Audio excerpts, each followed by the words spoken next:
Boa noite, a paz do Senhor a todos. Como vocês estão? Todo mundo bem? Preparados para mais uma turnê pela palavra? Então tá bom, põe a mão no coração de vocês, feche os olhos, vamos orar. Senhor Deus e Pai, em nome de Jesus, meu Deus, estamos aqui mais uma vez reunidos em Tua presença, meu Pai, para falar, meu Deus, da Tua palavra, Senhor. Palavra essa, meu Deus, que o Senhor, meu Pai, deixou para que buscássemos nela o entendimento da Tua vontade, meu Pai. Então, que nessa noite o Senhor venha nos dar sabedoria, discernimento, meu Pai, para que possamos compreender, de fato, aquilo que o Senhor deixou, meu Pai, para que seja, meu Deus, verdadeiramente revelado a cada coração a palavra do Senhor. Deus abençoe. Amém. Vamos começar? Então, vamos. Boa noite também àqueles que estão assistindo hoje. Vai ser gravado, mas tudo bem, tá bom? A gente vai dar continuidade do mesmo jeito. Então, vocês que vão assistir agora esse vídeo, essa semana vai ser gravado, mas a partir da semana que vem vai ser de novo online, tá bom? Deus abençoe. Então, vamos lá. Capítulo 10, por favor, Edu, de Apocalipse. Se vocês quiserem também pegar a Bíblia, fique à vontade, tá bom? Vamos lá.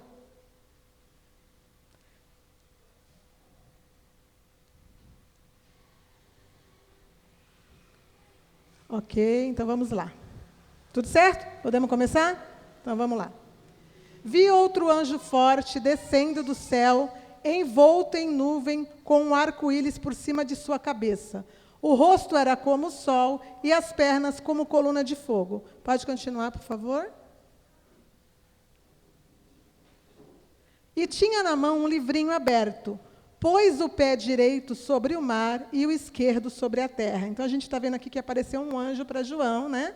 E ele está com o pé direito sobre o mar e o esquerdo sobre a terra. Então, o anjo era bem grande, né? Então, vamos ver o que que esse anjo veio falar.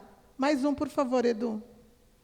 E bradou em grande voz, como ruge um leão. E, quando bradou, desferiram os 7 trovões as suas próprias vozes. Mais um, por favor.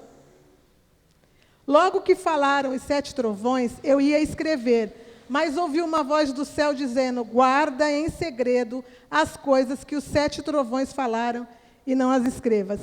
Essa passagem aqui me deixa, tipo assim, bugada, porque a gente vai ter que esperar para saber o que foi que os 7 trovões falaram, porque não nos foi permitido saber. Então, infelizmente, a curiosidade vai existir até a gente estar lá na glória. Então, o que foi que os 7 trovões falaram? Não sei, mas uma hora a gente vai saber, tá bom? Vamos continuar. Pode prosseguir, por favor, Edu. Então o anjo que via em pé sobre o mar e sobre a terra, levantou a mão direita para o céu, continua, e jurou por aquele que vive pelos séculos dos séculos, o mesmo que criou o céu, a terra, o mar e tudo quanto nele existe. Já não haverá demora. Mais uma, por favor. Mas nos dias da voz do 7º anjo, quando ele estiver para tocar a trombeta, cumprir-se-á então o mistério de Deus, segundo ele anunciou aos seus servos, os profetas. Então, vamos fazer uma recapitulação aqui. Semana passada a gente viu até a 6ª trombeta, né? A gente leu direitinho. E aqui está tendo uma preparação para se tocar a 7ª trombeta. E aqui tem uma informação muito importante, que está falando aqui, ó, que quando o 7º anjo, quando ele estiver para tocar a trombeta, vai se cumprir algo que é um mistério de Deus. E aquilo que ele anunciou a todos os profetas. Existe, às vezes, aqui umas interpretações que julgam que este aqui seria o momento do arrebatamento.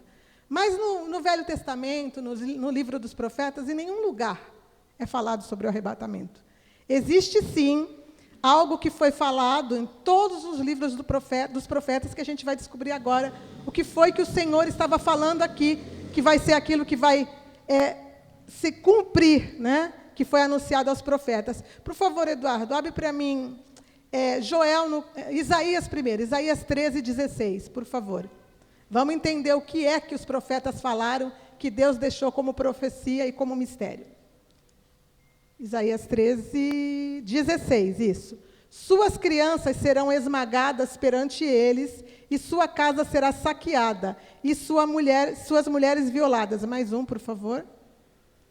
E eis que eu despertarei contra eles os medos, que não foram caso de prata e nem tampouco desejaram ouro. Põe no 15 para mim, Edu, só para me ver um negócio. Quem for achado será transpassado, e aquele que for apanhado cairá a espada. Esse aqui está falando para nós. Esse versículo está estranho. Não sei porque eu coloquei ele aqui. Espera aí, deixa eu entender. Põe Joel 2, por favor. Depois a gente volta nesse aí de novo. Joel 2, versículo 1.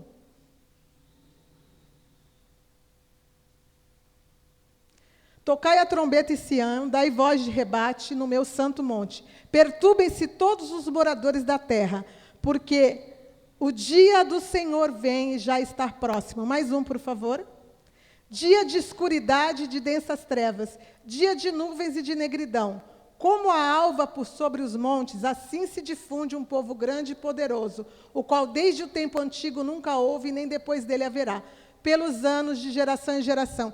Este Isaías aqui eu devo ter colocado o versículo errado, por isso que não está dando certo. Aqui a gente vê o que foi falado por todos os profetas, que está escrito lá para nós em Apocalipse. Justamente está falando sobre o dia do Senhor, ou o dia do juízo de Deus, ou o dia do derramar das taças, que é aquilo que vai acontecer justamente no final de Apocalipse. Então, quando essa trombeta for tocada, o que vai dar início ali é justamente o momento da ira do Senhor, ou o dia do Senhor. A gente vai continuar aqui mais uns livros dos profetas, para a gente ver se está escrito em mais alguns mesmo. Põe Zacarias 14, 1, por favor, Eduardo.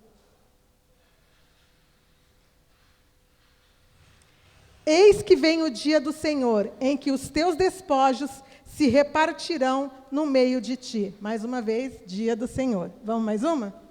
Põe em Ezequiel 33, por favor, Edu. Porque está perto o dia, sim, está perto o dia do Senhor. Dia nublado será o tempo dos gentios. Agora, por favor, Amós 5,18. A gente já passou em vários profetas aqui, todos estão falando do dia do Senhor. Amós 5,18, isso. Ai de vós que desejais o dia do Senhor. Para que desejais vós o dia do Senhor? É dia de trevas e não de luz. Põe mais um, por favor, Edu. Como se um homem fugisse de diante do leão e se encontrasse com ele o urso. Ou como se entrando em casa, encostando a mão na parede, fosse mordido por uma cobra. Então, vocês veem que o dia do Senhor é citado no livro dos profetas como algo terrível, tenebroso. E ali ainda está dizendo para nós assim, por que desejais o dia do Senhor? Será dia de escuridão e de densas trevas. E sim, quando a gente estiver lá no capítulo 16, que é quando começa realmente ali o derramar das taças, vocês vão ver o quanto de escuridão vai vir nesse dia. Mas é só para mostrar para vocês que ali naquela preparação para o toque da trombeta, é tudo isso aqui que está acontecendo, gente.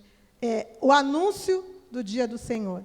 Vamos mais um aqui, Sofonias 1,14. Está perto o grande dia do Senhor, está perto e muito se apressa. Atenção, o dia do Senhor é amargo, e nele clama até os homens poderosos. Por favor, Edu, volta de novo lá no versículo 7, para a gente dar mais uma lidinha do Apocalipse, por favor. 10, 7. Mas nos dias da voz do sétimo anjo, quando ele estiver para tocar a trombeta, então é uma preparação para o toque da trombeta, cumprir-se-á então o mistério de Deus, segundo ele anunciou aos seus servos, os profetas. Agora deu para entender de verdade que ali está falando do dia do Senhor, tá? Então vamos continuar. Mais um, por favor, Edu. A voz que ouvi, vinda do céu, estava de novo falando comigo e dizendo: vai e toma o livro que se acha aberto na mão do anjo, em pé, sobre o mar e a terra. Por favor, mais um, Edu. Fui, pois, ao anjo, dizendo-lhe que me desse o livrinho. Ele, então, me falou: toma-o e devora-o. Certamente ele será amargo ao teu estômago, mas na sua boca doce como mel. Mais um, por favor. Tomei o livrinho da mão do anjo e devorei. e na minha boca ele era doce como mel. Quando comi, o meu estômago ficou amargo. Então, esse aqui é João, que está pegando o livrinho da mão do anjo, e o anjo manda ele devorar, né? Algo interessante, né? Algo espiritual, porque ele estava lá no céu, mas isso tem um significado que a gente vai ver aqui agora. Ó. Versículo 10, João come o livrinho. Está aí no estudo. Ó. Como mostrado a João, as palavras de juízo profetizadas às nações pelo Apocalipse serão como mel, quando faladas, porém trarão juízo também a quem a transmitir. Então, a gente vai continuar aqui, vai mostrar o que Deus vai falar ainda para João, mas as palavras que vão estar sendo profetizadas dentro do período do Apocalipse, elas serão doces como mel, por quê? Porque é a própria palavra de Deus, né? Mas elas trarão juízo, tanto para quem ouvir, como para quem estiver anunciando ela, tá bom? Então, vamos continuar. Por favor, versículo 11, Edu. Então me disseram, é necessário que ainda profetizes a respeito de muitos povos, nações, línguas e reis. Então, aí vamos voltar para o estudo de novo, versículo 11. Profecias para os povos, nações, línguas e reis. Essa passagem nos mostra que ainda existe um tempo dentro da tribulação, onde será profetizado a palavra a muitos. Então, a gente vê que vai existir a pregação da palavra dentro do período da tribulação, certo? Que vai ser essa palavra doce como mel. Por quê? Porque a palavra do Senhor, ela é doce como mel, mas serão palavras de juízo, certo? Então, vamos continuar. Por favor, Edu, o próximo. Agora, acho que já vai para o capítulo 11, né? Isso mesmo. Capítulo 11, versículo 1. Foi-me dado um caniço semelhante a uma vara, e também me foi dito, dispõe-te e mede o santuário de Deus, o seu altar e os que nele adoram. Esse caniço de medir é algo interessante. Eu vou mostrar para vocês aqui. Ó. Neste versículo está sendo mostrada a reconstrução do terceiro templo. Vamos entender? Abre para mim, por favor, Edu, em Ezequiel 40, versículo 1. 41. Aqui é no Antigo Testamento, o livro dos profetas, certo? No ano 25º do nosso exílio, no princípio do ano, no 10º dia do mês, 14 anos após ter caído a cidade, neste mesmo dia veio sobre mim a palavra, a mão do Senhor, e ele me levou para lá. Então, aqui Ezequiel estava na Babilônia, eles estavam exilados, ó. Faziam 14, deixa eu ver, eu li agora, 14 anos que a cidade havia caído. Que cidade? A cidade de Jerusalém. Quando Nabucodonosor invadiu a cidade de Jerusalém, tomou o povo, levou para o exílio. Então, eles estavam na Babilônia. Ezequiel, o profeta, estava na Babilônia. E foi falado para ele, e foi mostrado para ele algo que o Senhor tomou para mostrar. Põe no próximo versículo, por favor, Edu. Isso. Em visões, Deus me levou à terra de Israel e me pôs sobre um monte muito alto. Sobre este havia como um edifício de cidade para o lado sul. Mais um, por favor. Ele me levou para lá, e eis um homem cuja aparência era como de bronze. Estava de pé na porta e tinha na mão um cordel de linho e uma cana de medir. Cana de medir, caniço de medir, é a mesma coisa. Vai para o versículo 5 agora, Du, por favor. Vi um muro exterior que rodeava toda a casa, e na mão do homem uma cana de medir, de 6 côvados, cada um dos quais media um côvado e 4 dedos. Ele mediu a largura do edifício, uma cana, e a altura de uma cana. Então, aqui está sendo mostrado para Ezequiel, lembre-se que Jerusalém tinha sido destruído, o templo de Jerusalém tinha sido destruído, eles estavam exilados. E Deus levou ele lá para a cidade de Jerusalém, obviamente em espírito, né, para mostrar para ele a reconstrução do segundo templo.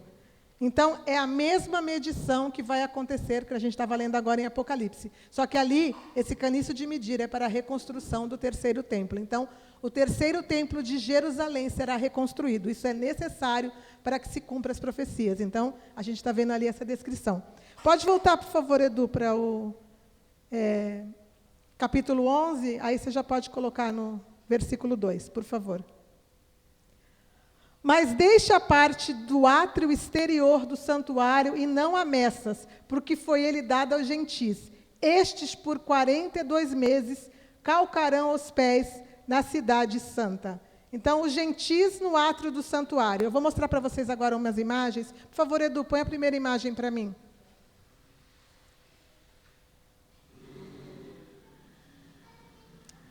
No tabernáculo construído por Moisés, está dando para vocês verem, gente? Eu não estou na frente não, né?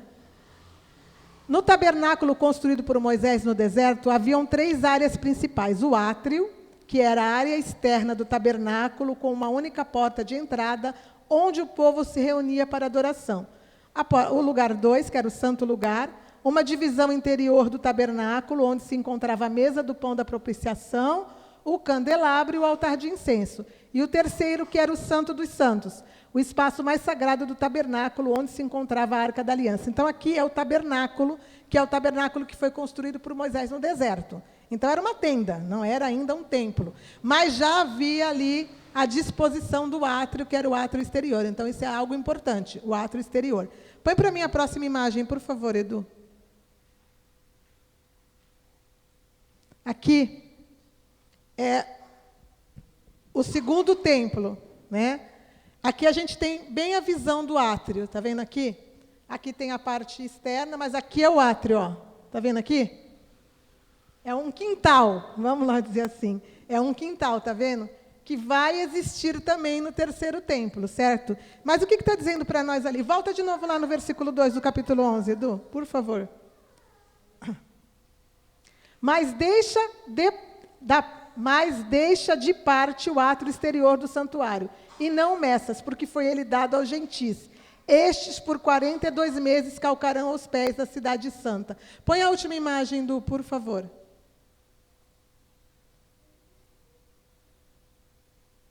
O átrio do templo, no contexto bíblico, é o espaço antes da porta principal, como eu mostrei para vocês, onde os fiéis se reúnem para orar e oferecer sacrifícios. É um local acolhido e preparação antes de se entrar no espaço sagrado do templo. Espaço de acolhido é o átrio e o local onde as pessoas são recebidas e se preparam para adentrar no templo. É um espaço para se conectar com a comunidade e se preparar espiritualmente. Aí está ali, local de oração. Os fiéis podem orar e se dirigir a Deus no átrio antes de entrar no local sagrado. Ofertas e sacrifícios. No contexto do templo de Jerusalém, o átrio era um local onde se oferecia sacrifícios. Então, o que vai acontecer aqui? Ali está dizendo para nós que o templo vai ser reconstruído, mas o átrio de fora, estou mostrando para vocês aqui, que fazia parte do templo, onde o povo se reunia, onde o povo já ofertava, onde o povo já apresentava seus sacrifícios para poder serem levados para dentro do templo. Este lugar está dizendo para nós ali no versículo que a gente leu, que será pisado pelos gentis. Quem são os gentis? São pessoas que não são do povo de Israel. Vamos entender por que o povo que não é do povo de Israel vai estar pisando o átrio exterior por 42 meses? Vai aí no estudo de vocês, ó. A união das 3 principais religiões monoteístas do mundo. Deixa eu virar aqui.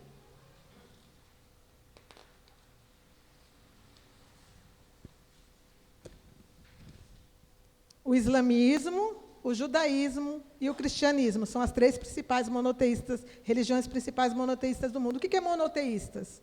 É que adoram um único Deus, né? Existem outras religiões no mundo que adoram vários deuses, mas as que adoram um só Deus é o islamismo, que é Alá, né? O judaísmo, que é Deus Pai, né? E o cristianismo, que é o Senhor Jesus Cristo. Então, 3 religiões. O que vai acontecer neste período no templo de Israel? O templo, para dentro dele, o povo de Israel vai estar fazendo seus sacrifícios, o povo de Israel vai estar adorando como adoravam no passado, na época do primeiro templo e na época do segundo templo. Ou seja, eles vão continuar, eles continuam praticando a lei, mas eles vão poder praticar a lei de forma plena, fazendo os sacrifícios, tudo aquilo que a lei mandava, né, ela necessita-se do templo para que se cumpra de forma total. E no lado de fora vão estar justamente o povo gentil pisando o átrio. Por quê? Porque no Monte Santo hoje, sabe lá no Monte de Israel, quem sabe que tem como é que fala? Tipo um telhado cor de dourada lá. Quem já viu a cúpula dourada que está no Monte de Israel? Quando a gente vê as fotos de Israel, a gente vê uma cúpula dourada no alto do monte. Quem já viu? Então, aquilo é uma cúpula da religião muçulmana, gente. Aquilo não tem nada que ver com o povo de Israel. Ali, o templo hoje, ele é... o templo não existe, mas o monte do templo, onde o templo era construído e onde ele precisa ser construído, ele é dominado pelo povo do Islã. Então, ali tem uma mesquita e ali tem esse templo que é chamado... Deixa eu ver se eu lembro, gente, porque eu não anotei. Não vou lembrar. É uma mesquita e tem aquela cúpula, né, dourada, que representam a religião islâmica. Então, o povo de Israel, de forma nenhuma, mesmo sendo dentro de Israel, porque está dentro de Israel, de forma nenhuma eles podem subir lá para orar, para fazer absolutamente nada. Eles não têm direito, porque ali, aquela região, ela é dominada pelo povo muçulmano. Vocês estão entendendo? Então, o que vai acontecer quando esse templo for reconstruído? Vai ser já no período onde vai haver tido um acordo de paz, que eu vou explicar para vocês lá na frente, que vai ter um acordo, onde o anticristo vai assinar esse acordo e vai conseguir fazer a unificação, tanto das religiões, que o problema das guerras hoje é por causa de quê? Das religiões, certo? E tanto vai unificar também os países. Então, vai haver um acordo, que eu vou explicar para vocês nos capítulos mais para frente, e que vai fazer com que em cima deste monte do templo estejam as 3 principais religiões monoteístas. Vai ter o templo, que eles vão reconstruir, mas vai continuar tendo a adoração do povo do Islã e também do cristianismo. Entendeu? Então, por isso que ali vai continuar sendo pisado pelos gentios. Por isso que a palavra está dizendo isso. Deu para entender? Vocês entenderam? Mais para frente vocês vão entender mais, porque aí eu vou mostrar para vocês sobre o acordo. Vamos chegando nos capítulos e eu vou explicando, tá bom? Então, vamos lá. Eles pisaram a Terra Santa por 42 meses, que são exatamente 3 anos e meio. Isso é importante também, mas mais para frente eu explico, tá? Então, vamos lá. Versículo 3, por favor, Edu. 11:3. Darei as minhas 2 testemunhas que profetizem por 1.260 dias, vestidos de pano de saco. As 2 testemunhas. Quem já ouviu falar das 2 testemunhas aqui? Vocês nunca ouviram falar das 2 testemunhas, gente? Não acredito nisso. Sério? Então, vamos falar sobre as 2 testemunhas. Essa parte aqui do capítulo 11, você lembra que eu falei para vocês que ia ter um momento que a gente ia ter que dar uma parada na história ali, no que estaria seguindo a sequência, para voltar para trás e começar a explicar alguma coisa que precisava ser explicada? Então, aqui acontece exatamente isso. As 2 testemunhas, elas entram no cenário bíblico, profético, exatamente no início da tribulação. Então, a gente viu as trombetas lá sendo tocadas, né? Até a 5ª trombeta foi tocada. A 6ª trombeta, eu expliquei semana passada, ela já está no meio da tribulação. Lembra que eu expliquei para vocês que é a guerra, a invasão? Então, até a 5ª trombeta, acontece o quê? Nesse período ali, entre a 5ª trombeta, antes da 6ª trombeta acontecer, eu vou explicar tudo isso para vocês lá na frente, quando chegar, gente, no capítulo. Mas eu preciso dizer para vocês que está encaixado, esse capítulo está encaixado ali. Quando chegar ali, que passar aqueles prováveis 5 meses de tormento, não tem os 5 meses de tormento lá? Que o povo vai sofrer na mão dos gafanhotos? Então, provavelmente vai ser nesse período que passar esses 5 meses... Como é o nome dela mesmo, que eu esqueci? Alice, eu estou vendo, viu? Estou de olho em você. Tadinha. Então, quando passar mais ou menos esses 5 meses, o que vai acontecer? Vai estar, nesse inteirinho ali, vai acontecer esse acordo de paz, que é o acordo que eu estou falando com vocês, que é o acordo do anticristo. Aonde a gente vê esse acordo? Eu vou até mostrar para vocês na Bíblia agora, eu não anotei aqui, mas depois eu vou mostrar de novo para vocês. Põe para mim em Daniel, acho que é 9:27. Vê se é isso mesmo. Vamos ver se eu estou boa de cabeça. Daniel 9:27. Isso mesmo. Aqui está a passagem do acordo. Eu vou ler para vocês, mas depois a gente vai voltar para explicar com mais detalhes. Ele fará firme aliança com muitos por 1 semana. 1 semana de anos, tá? São 7 anos. Na metade da semana, no meio dos 3 anos e meio, fará cessar o sacrifício e a oferta de manjares.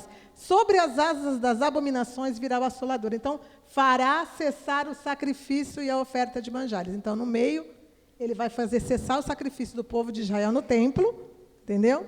E a oferta de manjares, que é justamente o cumprimento da lei que eles vão estar fazendo dentro do templo nos primeiros 3 anos e meio, quando lhe for permitido construírem o terceiro templo e sacrificarem novamente. Então, quando o anticristo entrar no templo, no meio dos 3 anos e meio, ele para tudo. Ninguém vai mais adorar a Deus nenhum, só a ele.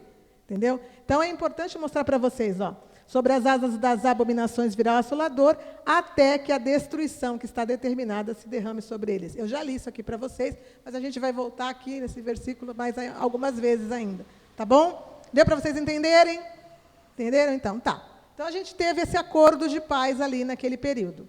E aí, justamente ali, a gente está voltando para trás de novo, né, porque a gente já chegou no meio dos 3 anos e meio nas trombetas, não foi isso? Então, a gente está voltando para o início do acordo, que é quando as 2 testemunhas começam o seu ministério. Vamos continuar? Deu para entender? Então, voltamos para trás de novo, mas a gente vai dar sequência novamente. Então, vamos lá. Versículo 3, eu já li. Ó, elas estarão pregando em Israel por 1.260 dias, que também são 3 anos e meio. Volta lá de novo no versículo 3 do capítulo 11, Edu, por favor. Olha lá. Darei as minhas 2 testemunhas que profetizem por 1.260 dias vestidas de pano de saco. Então, 1.260 dias são 3 anos e meio. Tá? 42 meses ou 3 anos e meio. Então, quando falar 1.260 dias, quando falar 42 meses ou quando falar 3 anos e meio, é a mesma coisa, é o mesmo tempo. Tá? Pode continuar, Edu. Próximo versículo. Isso. São estas as 2 oliveiras e os 2 candeeiros que se acham em pé diante do Senhor da terra. Então, versículo 4, deixa eu achar aqui. Ó. A gente vai lá para Zacarias no capítulo 4, 11, a gente vai ver quem são, espiritualmente falando, essas 2 testemunhas, aonde falou delas também. Zacarias 4, 11. Prossegui e lhe perguntei, quem são as 2 oliveiras à direita e à esquerda do candelabro? As 2 oliveiras. Mais um, por favor. Tornando a falar, lhe perguntei, quem são aqueles 2 raminhos de oliveira que estão junto aos 2 tubos de ouro que vertem de si azeite dourado? Importante dizer que aqui Zacarias estava tendo uma imagem do céu. Tá? Então, deixa eu ver até onde vai aqui. Até o 14. Pode mais um, Du? Não? Espera aí.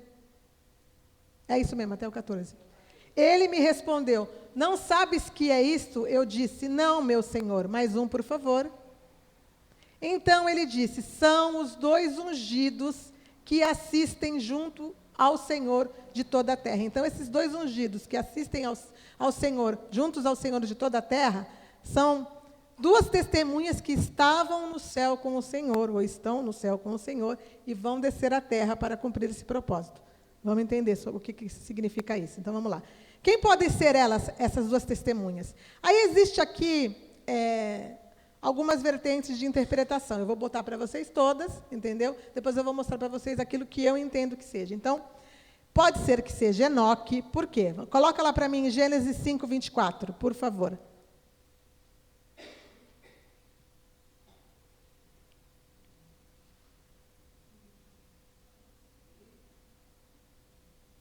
Andou Enoque com Deus e já não era, porque Deus o tomou para si.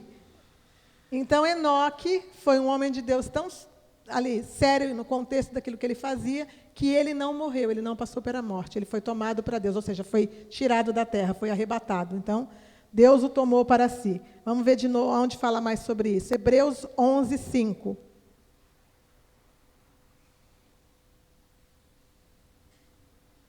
Pela fé, Enoque foi transladado para não ver a morte. Não foi achado porque Deus o transladara, pois antes da sua transladação obteve testemunho de haver agradado a Deus. Então, olha que maravilha, hein? Ele foi arrebatado sozinho, né? Antes do período que nós estamos, lá no Gênesis ainda. Vamos mais um. Elias, por favor, 2 Reis 2, 11.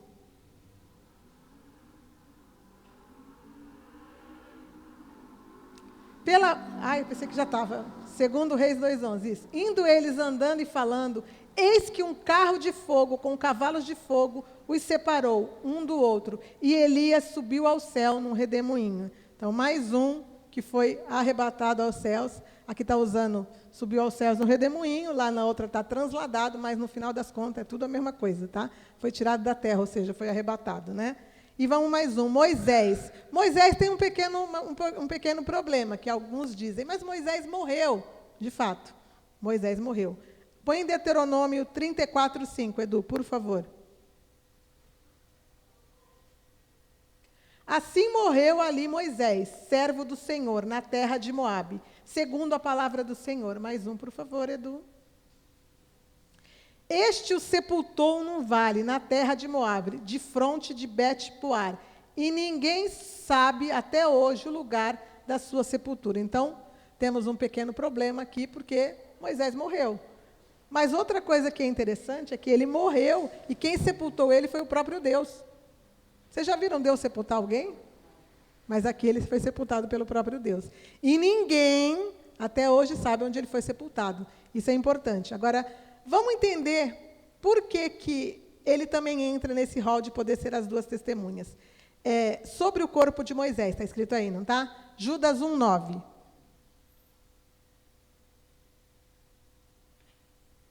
Contudo, o arcanjo Miguel, quando contendia com o diabo e disputava a respeito do corpo de Moisés, não se atreveu a proferir juízo infamatório contra ele. Pelo contrário, disse, o Senhor te repreenda. Então, temos mais uma coisa aqui interessante que a gente também nunca viu. O anjo foi contender com o diabo por causa do corpo de Moisés. Por que será que ele queria o corpo de Moisés? Né? O anjo queria o corpo de Moisés e o diabo também queria o corpo de Moisés. Por quê?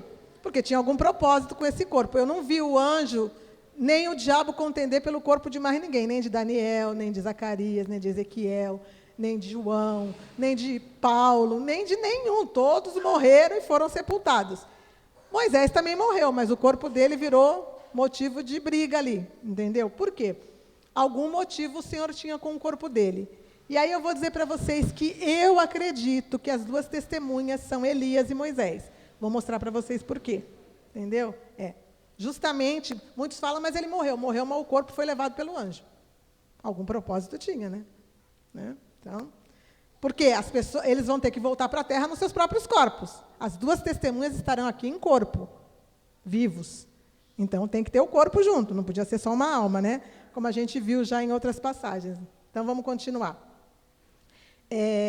Versículo 6 agora, por favor.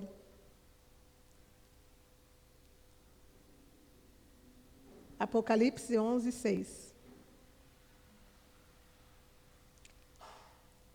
Eu li a 5? Põe no 5, que eu não lembro se eu li. Não. Se alguém pretende causar-lhes dano, sai fogo da sua boca e devora os inimigos. Sim, se alguém pretende causar-lhes dano, certamente deve morrer. Então, as duas testemunhas vão estar aqui com poder. Olha lá. Ó.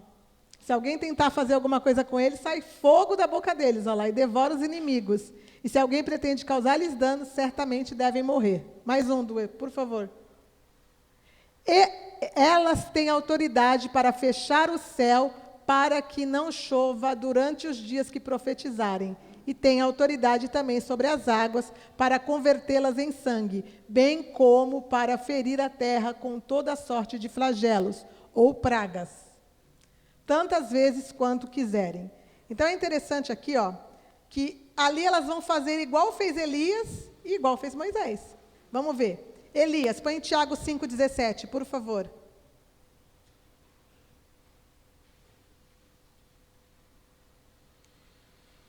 Elias era homem semelhante a nós, sujeito aos mesmos sentimentos, e orou com instância para que não chovesse sobre a terra, e por 3 anos e 6 meses não choveu sobre a terra. Então, o mesmo período que Elias orou e não choveu sobre a terra, lá, 3 anos e meio, vai ser o mesmo período que uma das duas testemunhas vão orar e não vai chover sobre a terra. Então, isso não está na Bíblia à toa. Então, isso me remete a que uma das duas testemunhas seja Elias. Vamos continuar. Moisés, põe em Êxodo 7:17, por favor.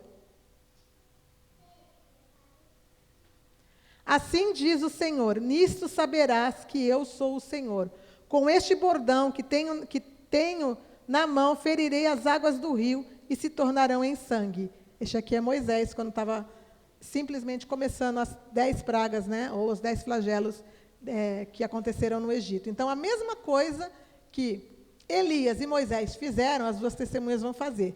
Por isso, eu acredito que as duas testemunhas são Elias e Moisés. Mas aí tem pessoas que acreditam que Elias é um consenso, todo mundo acredita que é, né? Mas uns acreditam que é Enoque e outros acreditam que é Moisés, como eu. Por que eu não acredito que seja Enoque? Porque Enoque, ele não estava dentro da lei, nem dentro das profecias. Enoque viveu antes do dilúvio, entendeu?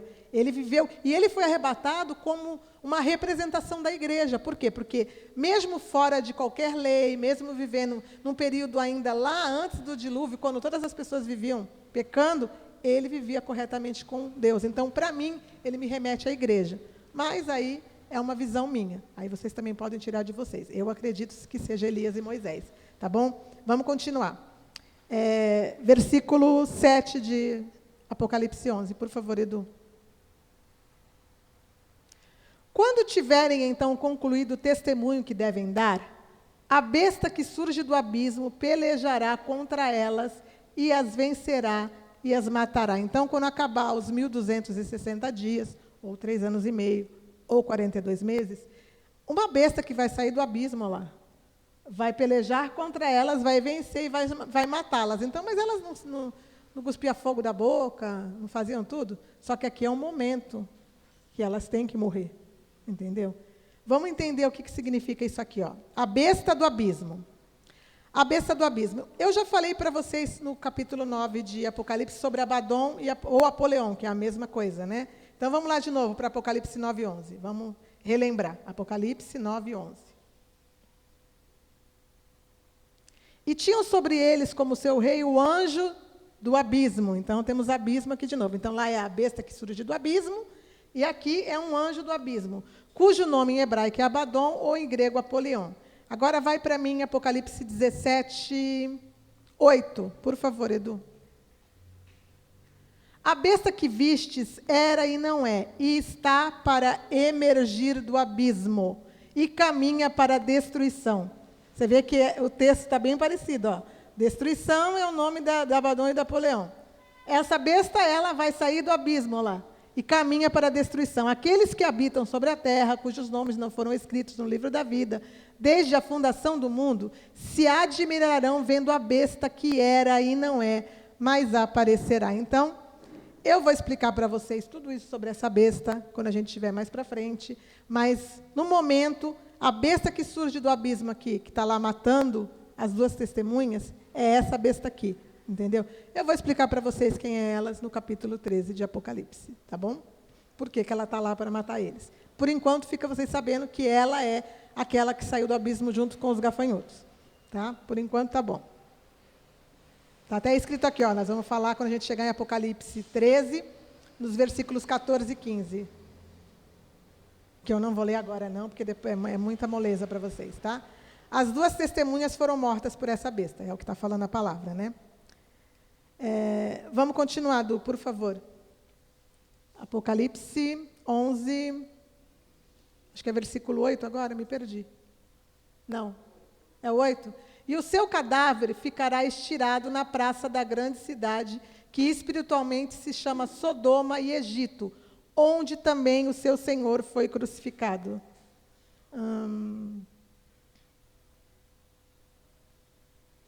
Então, a gente está vendo aqui, ó, que elas vão ficar na praça da grande cidade, que espiritualmente se chama Sodoma e Egito.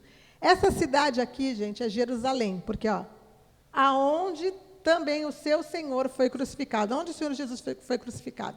Ele foi crucificado em Jerusalém, né? Obviamente que do lado de fora, no Monte Calvário, no Monte Caveira, mas ele estava em Jerusalém. Então, essa cidade é Jerusalém. Por que está chamando Jerusalém de Sodoma e Egito?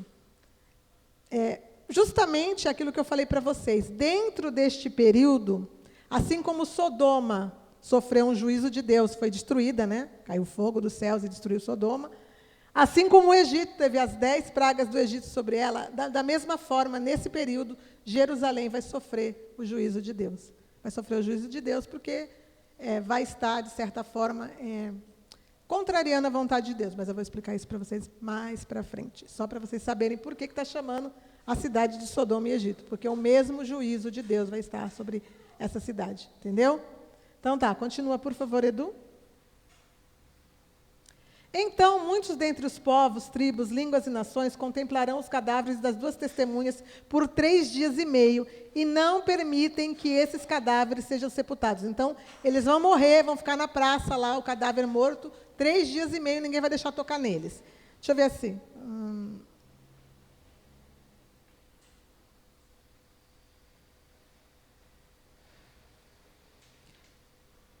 Põe para mim do Lucas 21, 20, só para me ver o que está falando aqui, que eu não me lembro por que eu coloquei esse versículo aqui. Gente, isso aí é fogo, né? Quando, porém, vir de Jerusalém sitiada de exércitos, sabei que está próxima a sua devastação. Então, é justamente aqui. É aquilo que eu falei para vocês que está em Apocalipse 9, na sexta trombeta.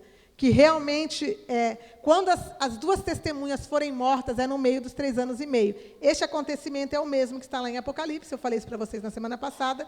E aqui, ó. Quando, porém, vir de Jerusalém sitiada de exércitos, sabei que está próxima a sua devastação. E vamos de novo para Zacarias 13, versículo 6. Se alguém lhe disser que feridas são essas nas tuas mãos, responderá ele, são as feridas com que fui ferido na casa de meus amigos. Mais um, por favor. Desperta, ó espada, contra o meu pastor e contra o homem que é meu companheiro, diz o Senhor dos Exércitos. Fere o pastor e as ovelhas ficarão dispersas, mas volverei a mão para os pequeninos. Mais um, por favor.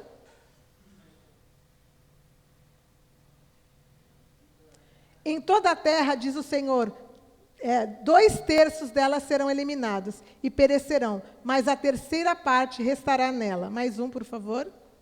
Farei passar a 3ª parte pelo fogo e a purificarei, como se purifica a prata, e provarei como se prova o ouro.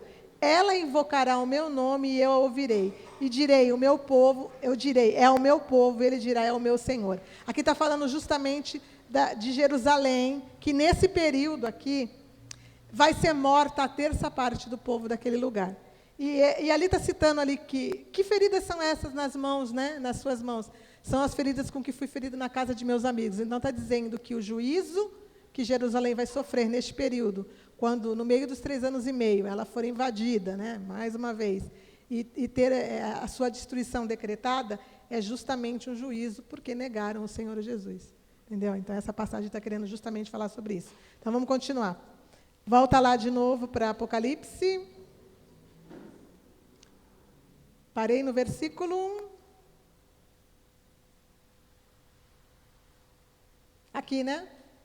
Então, muitos dentre os povos, tribos, línguas e nações contemplaram os cadáveres das duas testemunhas por 3 dias e meio e não permitiram que os cadáveres, que elas fossem sepultadas. Mais um, por favor. Os que habitam sobre a terra se alegraram por causa deles, realizaram festas e enviaram presentes uns aos outros, porquanto esses 2 profetas atormentaram os que moravam sobre a terra. Aqui é interessante a gente observar que as 2 testemunhas vão ser mortas lá em Jerusalém, certo? Mas as pessoas todas vão estar vendo. Isso nos remete ao quê? Que isso vai ser mostrado, né?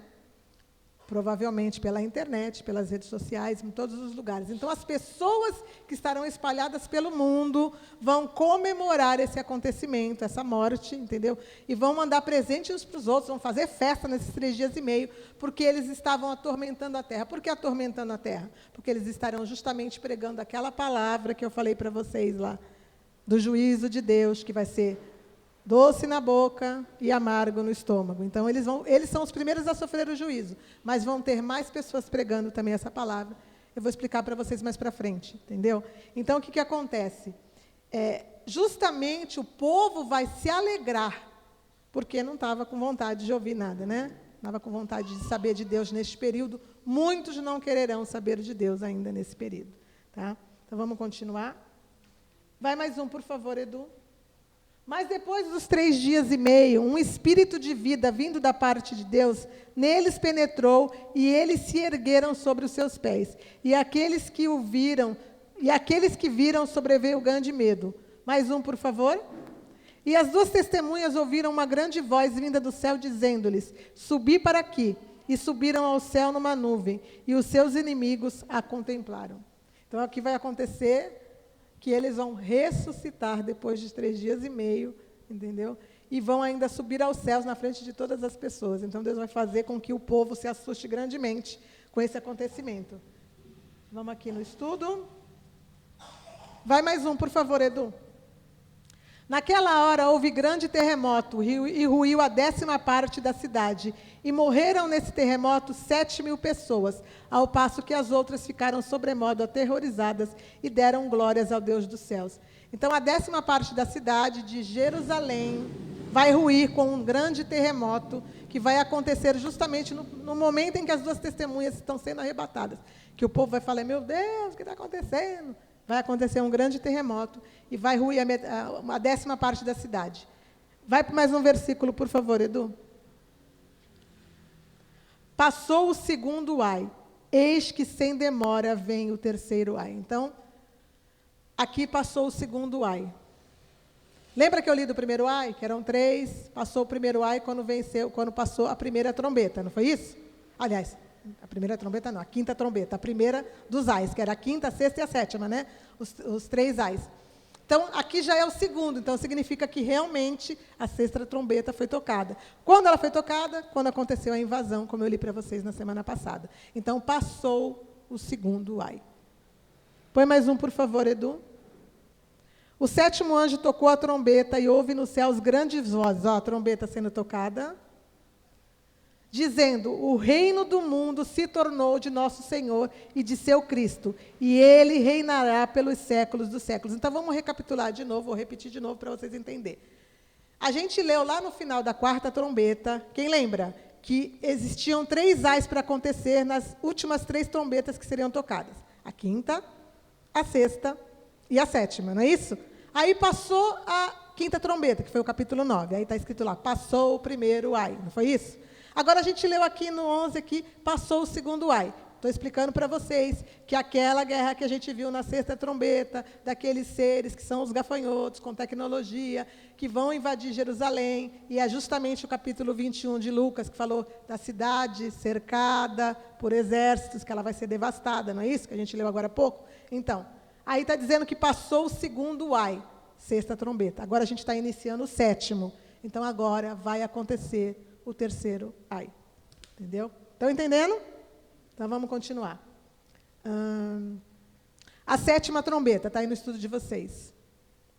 As trombetas estão dentro do 6º selo, assim como o juízo de Deus, ou os flagelos, estão dentro das 7 trombetas. Então, eu mostrei para vocês que dentro do 6º selo estão as trombetas, não foi isso? E dentro da 7ª trombeta estão as taças. Está tudo dentro do 6º selo, porque as trombetas e as taças estão dentro do 6º selo. Mas a 7ª trombeta, aliás, o 7º selo são as taças. Não é isso que a gente leu? Agora, a 7ª trombeta serão as taças do juízo de Deus. Acho que eu troquei agora, né? Espera aí, vamos de novo. Recapitulando tudo de novo, gente. É tanto 7 que até eu me confundo. Então, dentro do 6º selo estão as 7 trombetas e as 7 taças, certo? Eu li para vocês isso lá no capítulo 6 de Apocalipse, tá? Então, dentro estão as duas. Só que, o que acontece? Dentro do toque da 7ª trombeta, né? Aliás, dentro da abertura do 7º selo, estão as 7 trombetas. Então, abriu o 7º selo, começou a tocar as 7 trombetas, né? Agora, dentro da 7ª trombeta, e vai estar as 7 taças. Vocês conseguiram entender? Conseguiram? Agora deu, né, para entender. É tanto 7, gente, que ninguém merece, né? Então, tá. Então, aqui tocou a 7ª trombeta. Mais um, por favor, Edu. E os 24 anciões que se encontram sentados no seu trono diante de Deus, prostraram-se sobre o seu rosto e adoraram a Deus. Então, a gente está vendo aqui, justamente que... Deixa eu só ler aqui, gente, o que eu escrevi. Vocês lembram que eu falei para vocês de um acontecimento lá no capítulo 4 de Apocalipse, que os 24 anciões iam se curvar na voz dos seres viventes, iam colocar as coroas no chão, e eu falei que podia ser um acontecimento, até eu acho que eu falei que podia ser um arrebatamento. Só que não, a gente vai ler agora de novo e a gente vai entender. Abre lá para mim, Apocalipse 4:9, Edu, por favor. Vocês vão entender já o que eu estou falando, gente. Ó, presta atenção.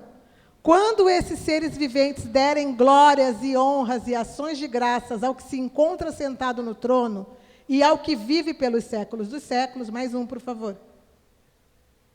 Os 24 anciões prostrar-se-ão diante daquele que se encontra sentado no trono e adorarão ao que vive pelos séculos dos séculos e depositarão as suas coroas diante do trono, proclamando, põe mais um, Tu és digno, Senhor e Deus nosso, de receber a glória, a honra e o poder, porque todas as coisas tu criaste, sim, por causa da tua vontade vieram a existir e foram criadas. Agora a gente vai voltar para lá e vocês vão ver que é um acontecimento muito parecido. E o que eles vão estar glorificando? Justamente o início das 7 taças, ou seja, quando o juízo de Deus vai ser derramado sobre a terra. Volta lá em Apocalipse 11, 15. O 7º anjo tocou a trombeta e houve nos céus grandes vozes, as vozes dos seres viventes, olha lá, dizendo, o reino do mundo se tornou de nosso Senhor e de seu Cristo, e ele reinará pelos séculos dos séculos. Mais um. E os 24 anciões que se encontram sentados no seu trono diante de Deus prostraram-se sobre o seu rosto e adoraram a Deus. Então, o mesmo acontecimento que está lá, quando João estava vendo as coisas começarem a acontecer, ali está escrito, quando acontecer algo, então eles vão se dobrar. Então, a gente achou algo que estava acontecendo naquele momento lá. Deu para entender? Então, a glória e a honra que vai ser dada nos céus para Deus vai ser justamente quando o juízo de Deus dele vai começar a ser derramado. Põe mais um, por favor, Edu. Dizendo, graças te damos, Senhor Deus Todo-Poderoso, que era, que eres, porque assumistes o teu grande poder e passastes a reinar. Mais um, por favor. Na verdade, as nações se enfureceram. Chegou, porém, a tua ira. Está vendo? E o tempo determinado para serem julgados os mortos, para se dar o galardão aos teus servos, os profetas, aos santos e aos que temem o teu nome, tanto aos pequenos como aos grandes, e para destruíres os que destroem a terra. Mais um, por favor, Edu. Abriu-se então o santuário de Deus, que se acha no céu, e foi vista a arca da aliança no seu santuário, e sobrevieram relâmpagos, vozes, trovões, terremoto e grande saraiva. Olha só que interessante, abriu-se o santuário de Deus que se encontra no céu. Então, no céu também tem um santuário. Lá está a Nova Jerusalém, não está? Lá no céu também tem um santuário lá. Você vê que tudo que foi replicado aqui na terra, Jerusalém, santuário, templo, adoração, também está lá no céu, gente. É interessante isso, né? Então, quando Moisés foi construir realmente o tabernáculo, Deus falou para eles, eu vou te mostrar o que eu quero que você faça. Levou ele lá, ele ficou 40 dias, né, no monte, lá com Deus, e Deus mostrou para ele exatamente o que ele queria que ele visse. Por quê? Porque no céu também tem a mesma coisa. Que foi construída aqui, é o que já tinha lá no céu. E ele mostrou para ele viu. Por isso que ele tinha condição de fazer aqui também. Ele trouxe tudo para que fosse replicado aqui, aquilo que foi visto no céu. Aí a gente vai para o versículo, ó, versículo 19, está aí a última linhazinha, ó. Aqui vemos o versículo que traz a sequência dentro das taças ou flagelos da ira de Deus, que estão no Apocalipse 15, 5. Põe no Apocalipse 15, 5. Vocês vão ver como é as taças que vão ser tocadas. Depois dessas coisas, olhei e abriu-se no céu o santuário. Está vendo? Olha lá. Do tabernáculo do testemunho. Mais um, por favor. E os 7 anjos que tinham os 7 flagelos saíram do santuário vestidos de linho puro, resplandecente, cingidos no peito com cintas de ouro. Então, vocês estão vendo que aquilo que está acontecendo lá no finalzinho do capítulo 11 é justamente, quando tocou a trombeta, é justamente o início da ira de Deus.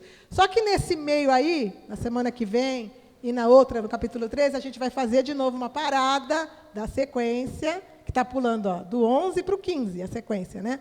No meio disso, a gente vai explicar, eu vou explicar para vocês o reino da besta, que Deus vai parar para mostrar o que significa o reino da besta, que está no capítulo 13. Vai mostrar primeiro o capítulo 12, que é justamente um resumo também dos acontecimentos visto do céu para a terra. Então, semana que vem também vai ser bem interessante, entendeu? Aquela parada específica, volta de novo para trás, aí eu vou explicar tudo para vocês na semana que vem. Vocês entenderam? Tem certeza? Eu sei que é difícil, gente, até eu me embanando com tanto 7, entendeu? Mas vocês conseguiram entender mesmo? Posso ficar tranquila? Então, tá bom. Então, tá, a gente chegou ao final de mais uma aula, tá bom?